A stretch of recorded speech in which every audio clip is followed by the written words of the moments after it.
So, ito po yung buhok ng ating model.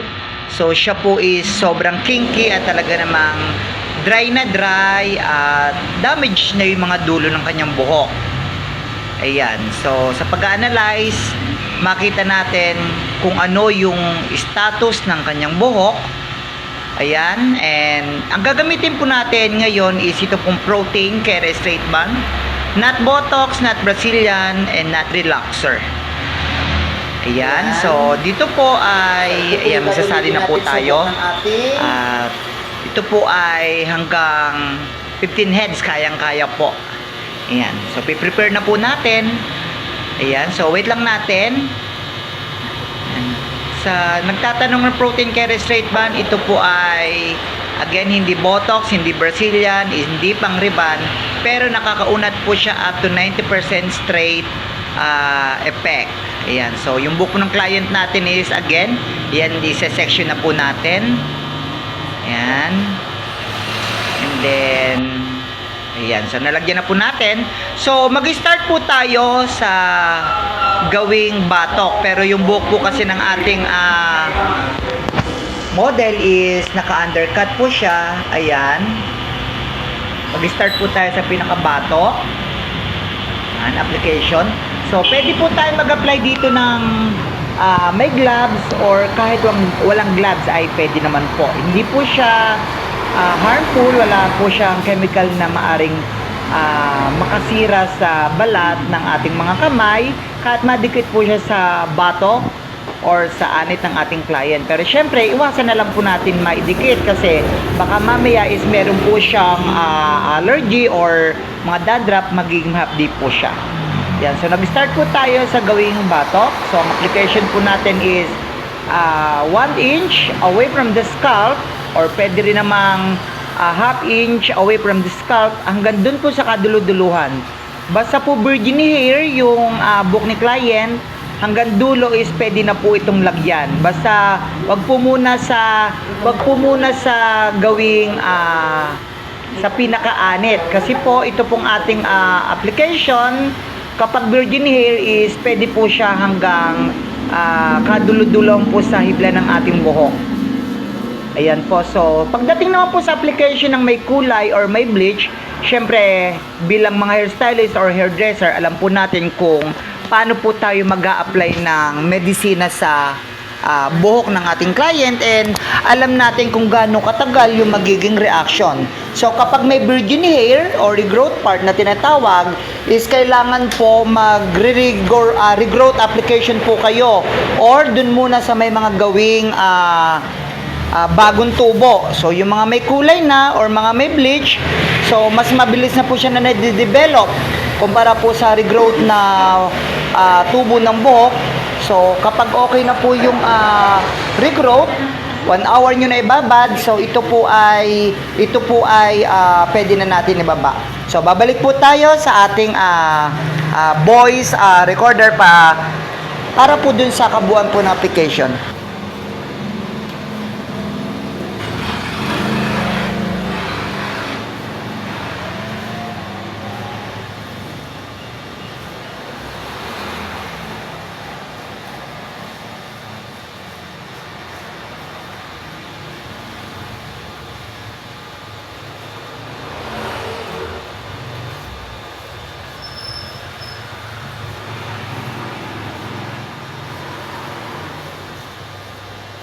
Ito baklay, tutulan na ng konti. Wala. Pang.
Hindi na yan, hindi na mapaplansya.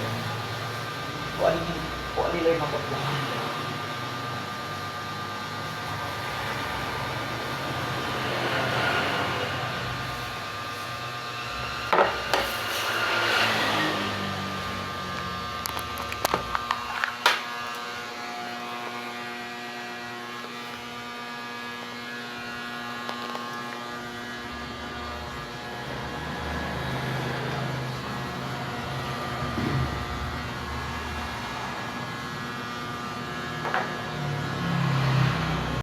So, ito po ay 45 minutes ko na pong binabad. Pungs na julo mo.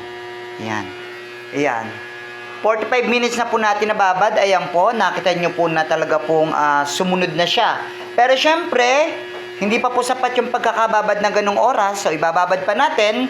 So, sa mga virgin hair, pwede nyo po ibabad yan ng 2 hours up to 3 hours, yes, pwede po iyon. Basta virgin hair.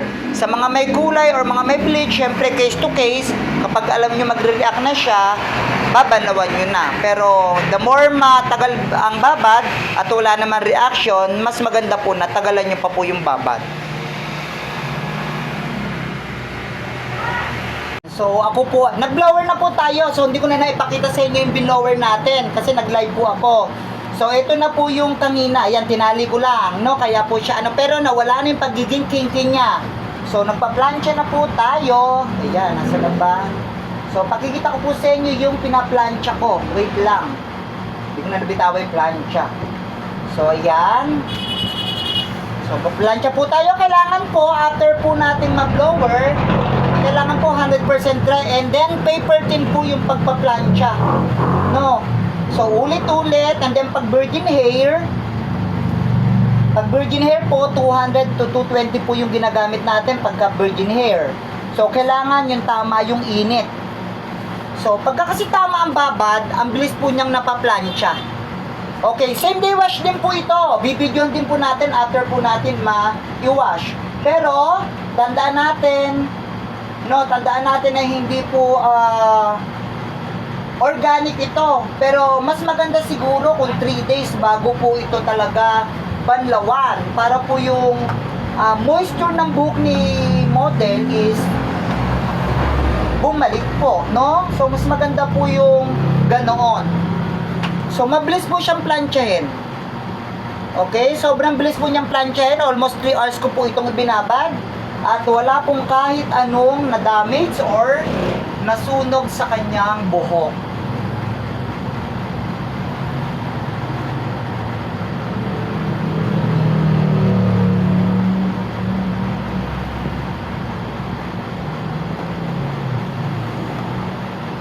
Ang pinakamahalaga po kasi ang pagbababad. Pangalawa po yung talagang tamang init ng plancha. No, pagka hindi po tama yung init ng plancha, maaari pong masunog or else ay maaari din pong syempre mag-back job. Lalo kung bago ka palang gumagamit po ng ganitong product. So paper tin po, and then dahan-dahanin po natin, hindi po kailangan nirarasi yung plancha.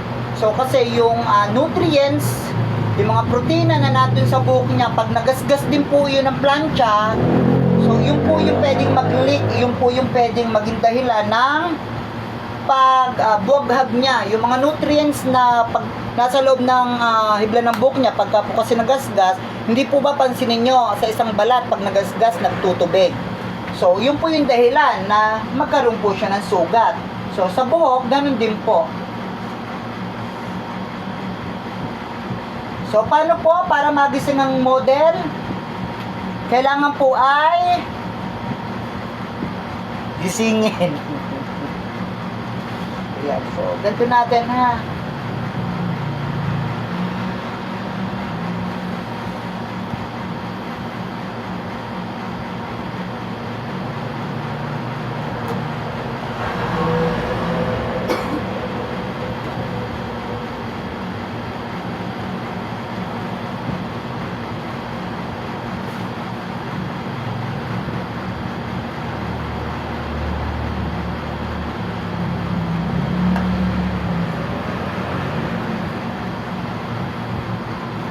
Ayan. So, tatapusin ko po ang pagpaplansya and then ikakat ko muna yung video.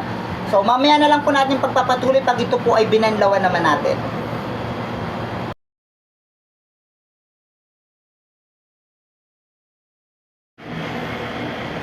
Ito na po, after po namin plansyahin. So, ipapahinga lang po namin ng 5 to 10 minutes. Tsaka po namin siya babanlawan with shampoo and hair mask. Then, i-blower din natin mamaya para makita natin yung same day wash niya. So, ito na po. Pagkatapos namin ma-plancha, yan, after actually 20 minutes na nakaraan, mag-1 hour na. So, ito po ay amin na pong babanlawan. So, gagamitan natin siya ng protein hair shampoo. Ayan. So, sa tatanong, hawakan mo. Ayan, tapat mo sa buhok. Yun. Sa buhok, sa buhok. Ayan. Ayan. Okay na yung ganyan. Ayan, ganyan. So, ayan na guys. Shampooin na natin. Same day wash po ito ha.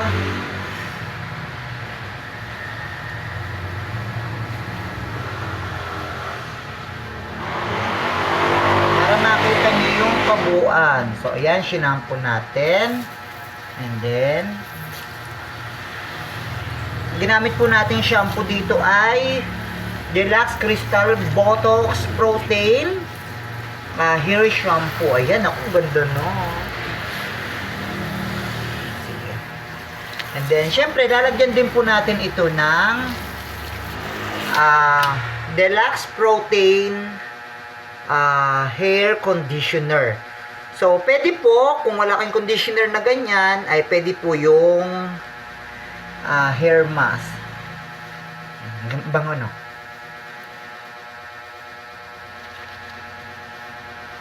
Then, ayan. Ayan po. And then, after ay, atin na po itong banlawan.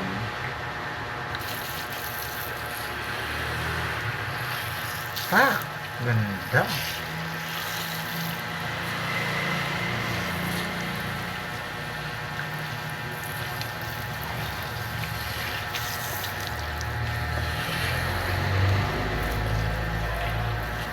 So, kailangan po ay banlaw na banlaw.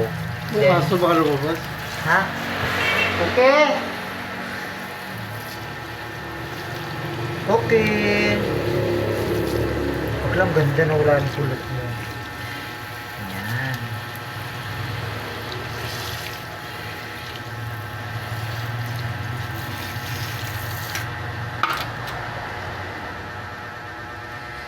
So, wait po.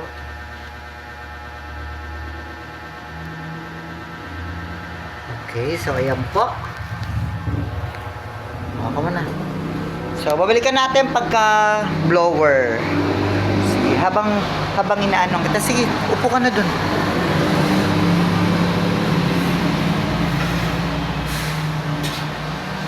Yan. Yan, binoblow dry na po natin. So, hintayin lang po natin matuyo ha. Ayan, nakita nyo po ha, same day wash. So, doon po sa nagtatanong. So, yan po, pero pwede rin po siya after 3 days.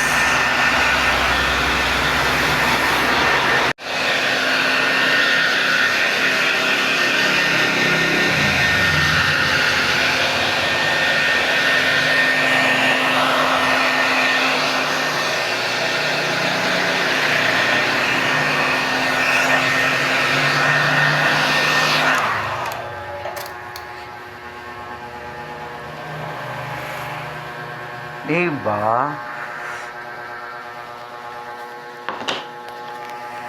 So, yung sobrang kulot na kulot kanina, ayan na po yung pinaka-resulta. Although, ang buhok po talaga niya is kailangan i-trim dahil yung dulo ay sobrang ang ninipis na.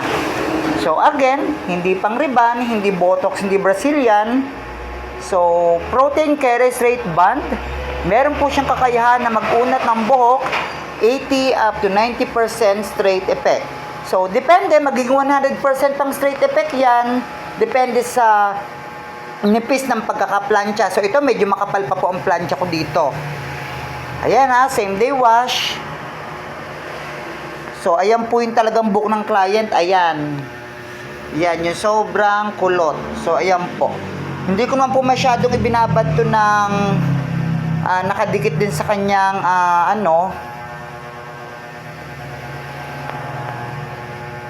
So, at least ang client ayaw ng ribbon, natagalan or naiinip. So, ito po, pwede nyo nang gamitin.